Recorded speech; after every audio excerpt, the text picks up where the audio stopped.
Mga kapatid, ngayon ay papatunayan ko sa inyo ang mga kasinungalingan ni Pablo. Siya mismo ang nagsabi, hindi ako.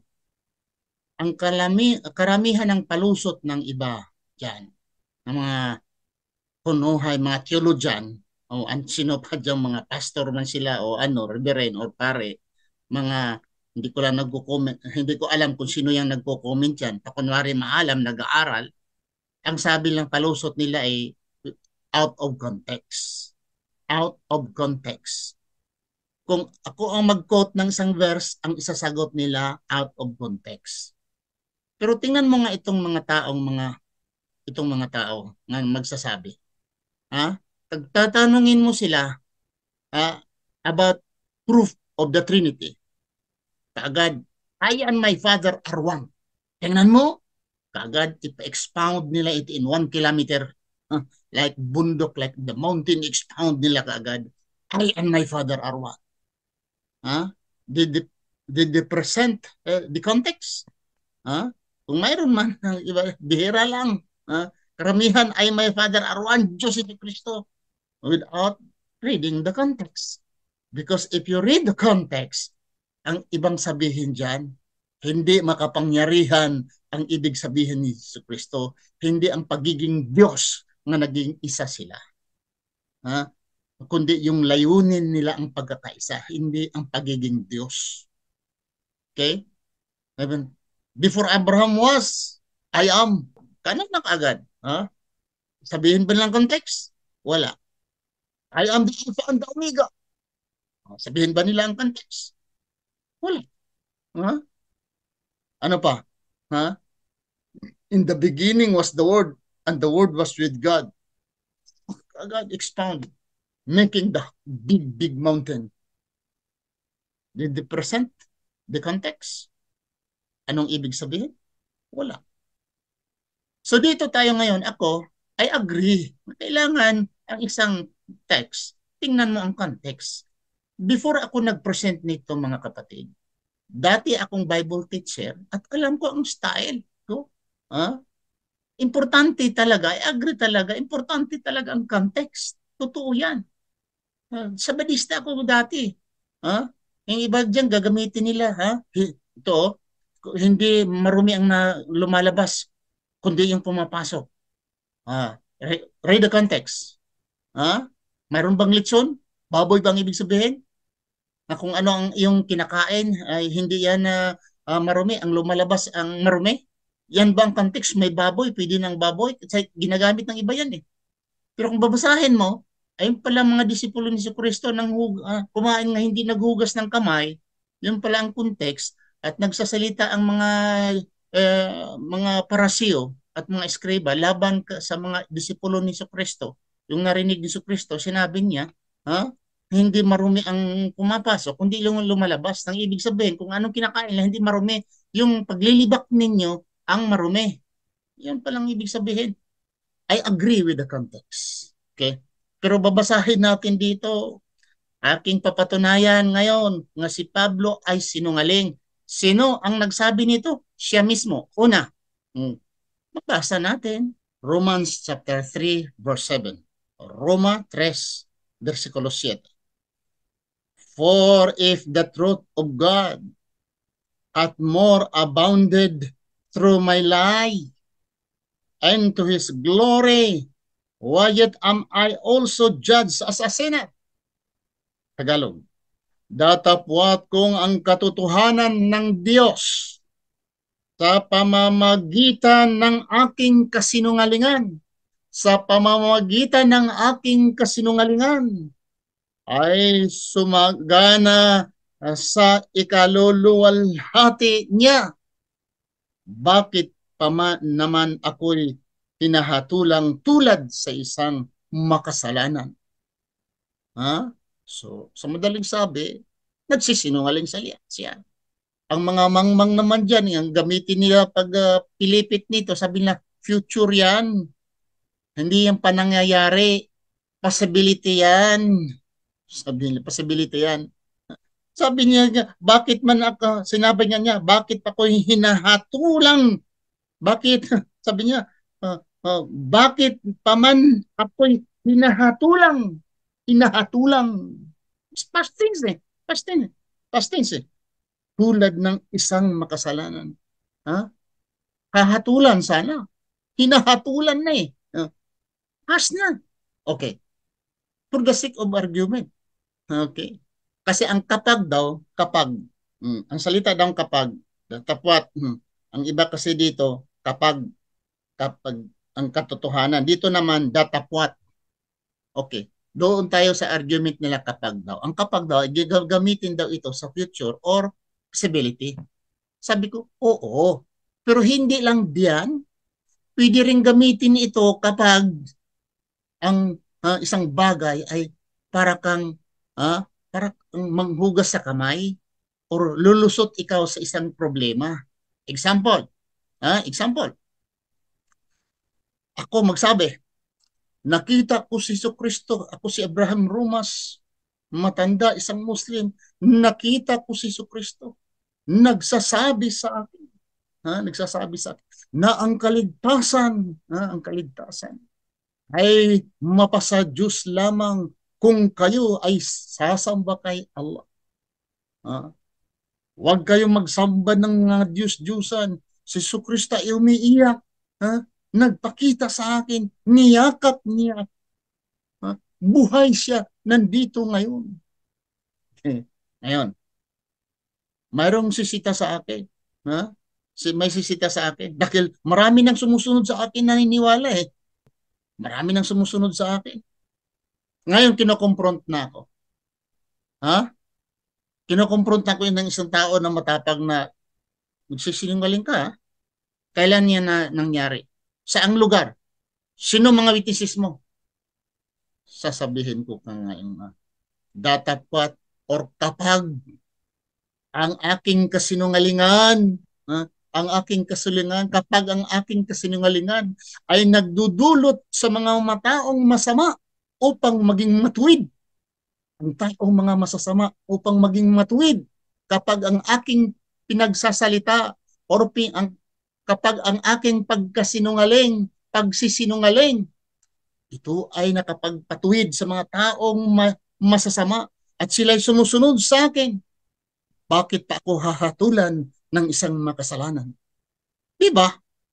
Nagamit ko ang salitang kapag para mahugasan yung kasinungalingan ko, para na ang kasinungalingan ko ay hindi aamoy, tatabunan ko ng perfume na sinabi ko ay yung mga masasamang tao ay naging matuwid dahil sa aking kasinungalingan. Salitang kapag, di ba nagamit ko? Dito naman tayo. You agree or not, sinabi ni Pablo nga siya ay nagsisinungaling sa aking kasinungalingan. Okay? Sang-ayon na tayo. Ang kapag, pwedeng gamitin ng future, pwedeng gamitin ng possibility, at pwede rin gamitin yan to defend yourself. Okay. Dito naman tayo sa mga salita ni Pablo kung talagang sino siya. Malalaman natin sino siya. Sa pangalawang Corinthian, chapter 12, verse 16, sabi niya, But be it so. I did not burden you, nevertheless, being crafty. I caught you with my guile. Sabi niya dito, datapwat maggagayon man, ako'y hindi naging pasan sa inyo. Hindi ako naging pasan sa inyo. Kundi dahil sa pagkatuso ko, kayo'y hinuli ko sa daya. Sa aking pagkatuso, hinuli ko kayo. Hinuli ko sa daya. Sino? Nang daraya pala. Tuso pala siya. At nang daya pa. Sino nagsabi? Abraham Romas? Hindi. Siya, ulitin ko, datapwat magkagayon man, ako'y hindi naging pasan sa inyo. Kundi dahil sa pagkatuso ko, kayo, hinuli ko sa daya. Mangdaraya pala eh. Sinungaling, mangdaraya, sabihin naman, hindi mo naintindihan eh. Ang context niyan ay binasa ko na doon ang context, wag na akong turuan. Bagang ang atay ng isang kambing, pag nagkatay ng kambing, ay atay alang ang gusto ko.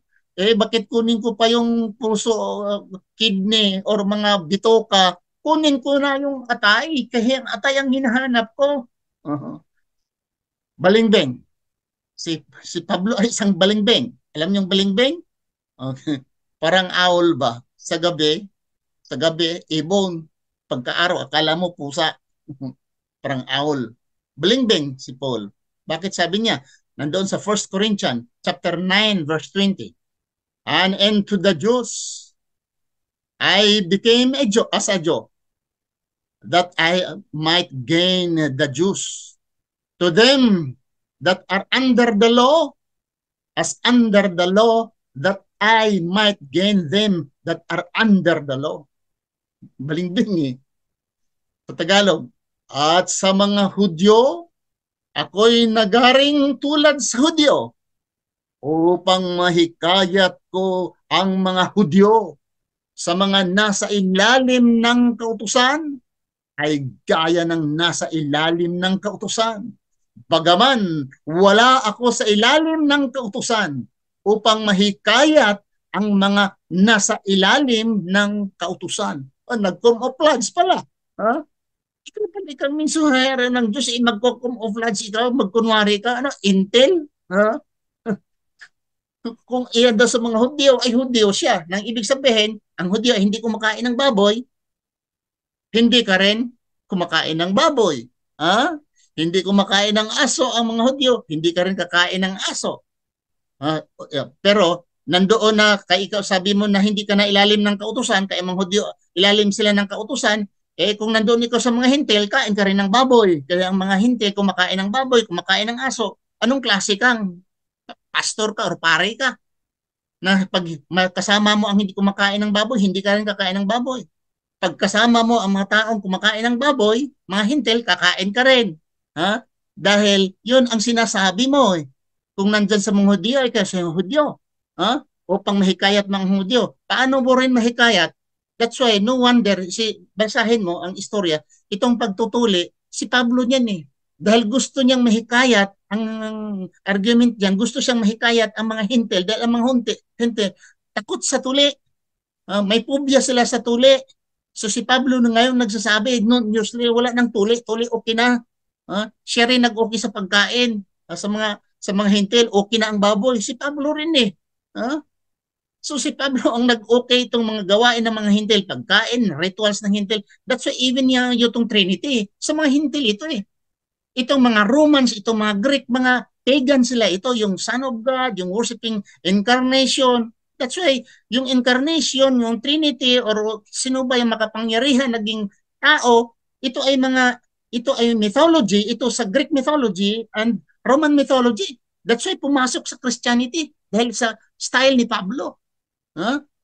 Lako talaga. Okay. Masama. Masama si Pablo.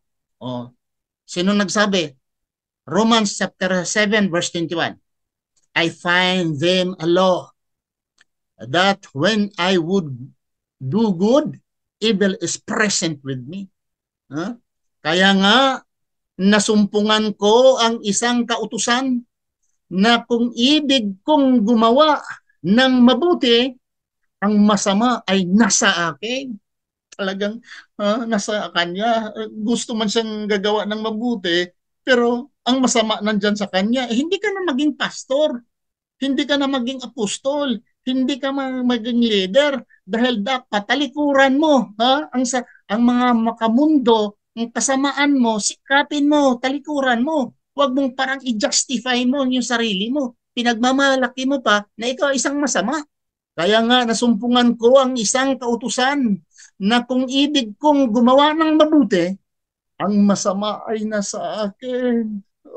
Talaga. Kung mahilig ka sa babae, nakita mo yung babae, pero talagang ay nalilibog ka, talagang ganon, sikapin mo nga hindi ka magkaganon. Yung bakla, ikaw sikapin mo, bawal ang bakla, pero paano talaga? Ako isang bakla. Yung ang ibig sabihin eh. Naku talaga. Okay. Ano pa? Ha? Romans chapter 7 verse 14. Sabi ni Pablo, "For we know that the law is spiritual, but I am carnal, sold under sin." Sapagkat nalalaman natin na ang kautusay sa espiritu, ngunit ako'y salaman na ipinagabili sa ilalim ng kasalanan. Ibig sabihin talagang ano siya, mahilig talaga siya sa kasalanan. Ha? Ang batas ay espiritu, pero ako talaga ay mahilig sa laman. Ha? Nang ibig sabihin kung bakla ka, Pablo, ay nandyan man bawal ang batas na bakla, pero mananatili ka talagang pagkabakla dahil ikaw ay ilalim man sa kasalanan. Yan ang ibig sabihin eh. Ipinagbilit sa ilalim ng kasalanan. Ha? Sapagkat nalalaman natin na ang kautusay sa espiritu. Ngunit ako'y laman na ipinagbili sa ilalim ng kasalanan. Ito pang kautusan daw ang espiritu. Bakit ba? Kasinungalingan din eh. Na ang kautusan ng Diyos sa espiritu? Hindi. Huwag kang magnakaw. Para sa espiritu yan. Huwag kang magpatay. Para sa espiritu yan. Batas yan eh. Huwag kang mangangalunya. Batas yan. Para yan sa espiritu o para yan sa tao, laman. Huwag kang mangangalunya. Huwag kang magpatay. Huwag kang magsinungaling. Huwag kang magnakaw. Yan ay, hindi yan espiritu. Yan ay batas. Kautusan yan ng Diyos. Hindi yan para sa mga espiritu. Para yan sa atin. Sinungalingan pa eh. Pinipilipit pa yung salita ni Kristo. Ang batas ng Diyos ay para sa tao, hindi para sa espiritu. Dahil sinabi mo dito, Bloy, sinabi mo dito, Bloy, na sapagkat nalalaman natin na ang kautusay sa espiritu. Nagsisinungaling ka, Bloy.